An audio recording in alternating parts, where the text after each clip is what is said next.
Hey guys, I just want to apologize if it's a little hard to understand me. It's the peak of my allergy season, so I'm a little stuffy.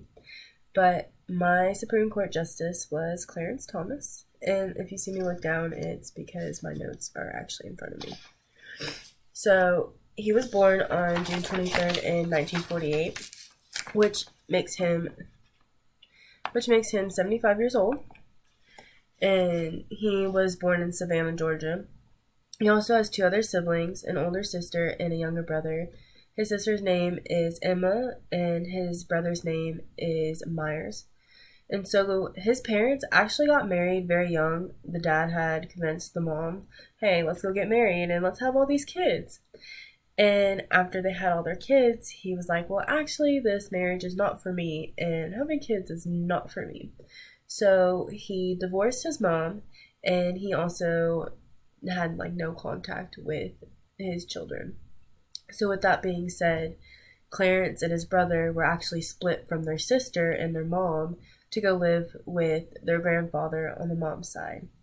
And this actually ended up working out very well in his favor because his grandfather ended up inspiring him so much that when he wrote his autobiography, he ended up titling it My Grandfather's Son, and he talks majorly about his time living with his grandfather and how much it had taught him and inspired him.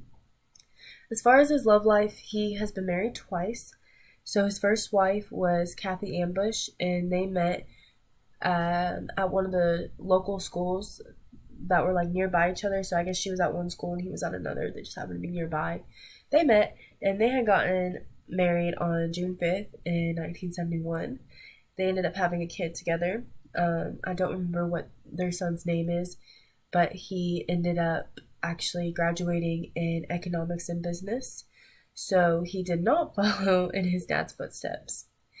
And Clarence Thomas is currently married to Virginia Thomas, and they call her Jeannie. So when Clarence Thomas began his education journey, it was originally to become a Roman Catholic priest. So he didn't even go with the intentions of going into like criminal justice. And the first school that he attended was an all African American Roman Catholic school.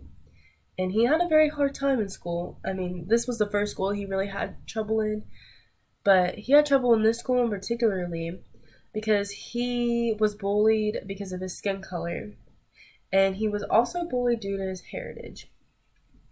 So then he ended up going to St. John Vianney, and he was actually their first African American student, and he also graduated in 1967 at the top of his class, so go him.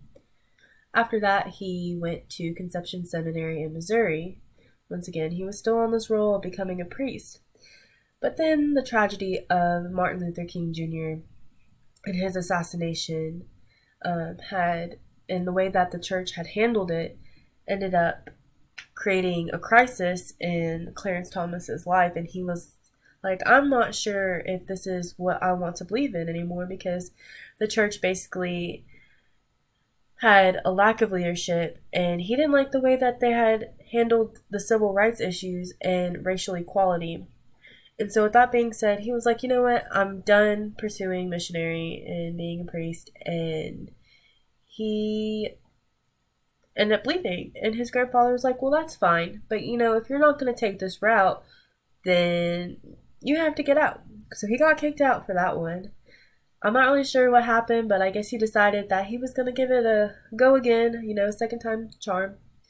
And he ended up going to Holy Cross in Massachusetts. After that, he finally made his way to Yale. And when he went to Yale, he had the intentions of becoming a civil rights lawyer. And he also was promised this big opportunity when he graduated, which never came to him. But he did have a better opportunity. He just didn't know it at the time. So that opportunity was to work for John Danforth, who was the Attorney General of Missouri. And shortly after working for Danforth actually ended up going to the U.S. Senate. So during that time where he wasn't working with him, he began work in the legal department. And one day, Danforth ended up calling him up, and he was like, "Hey, do you want to become a legislative assistant for me?" He was like, "Yes." So then he transferred and he moved over to go work with Danforth once again. And working with Danforth was actually where he began to get his conservative views from, which is interesting. The other positions that he has held is Assistant Secretary of Education for the Office of Civil Rights and the chair of the Equal Employment Opportunity Commission. In both those positions, he was actually nominated by Ronald Reagan. So as far as court appointments, the only court appointment that he had was his appointment to the Supreme Court, which he was nominated through George Bush. And then the other appointed positions that I had mentioned in the previous slide. So his nomination and his confirmation, which is very interesting. So he was nominated, like I said, by George Bush to sit on the United States Court of Appeals for the District of Columbia. And 2 days before he was confirmed, so he was confirmed on March in 1990, his law professor from Oklahoma decided that she was going to accuse him of sexual harassment to, delay him being confirmed. Ultimately, the senators said that these are allegations. They decided that they were false and they dismissed them. Obviously, because he is one of our current Supreme Court justices. So, his judicial philosophy. He views the Constitution in the originalist aspect, so take it for its original intent. And he also tends to be conservative, which, like I said, he got most of those views whenever he was working under Danforth. He also politically implicates to tend to lean towards partisan. One of those cases that shows this is the Bush versus Gore, which was the recount of Florida votes where Bush ended up winning. And something that is interesting about that case on the backside was Clarence Thomas was actually accused of just repeating the same views that another justice had said, and I'm not sure how to say their name, but it starts with an S. And these allegations were denied very quickly and rejected. Obviously didn't stand. So Clarence Thomas is a man of many opinions. And so with that being said, I just chose a couple cases to talk about. The first one is Prince versus United States.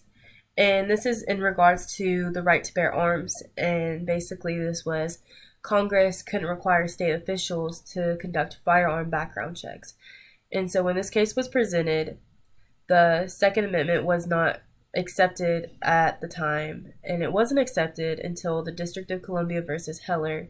And that was when the personal rights to firearms was acknowledged. So it was known, but that part of the amendment was not accepted until later on in that case. So Clarence said it violates the 10th Amendment.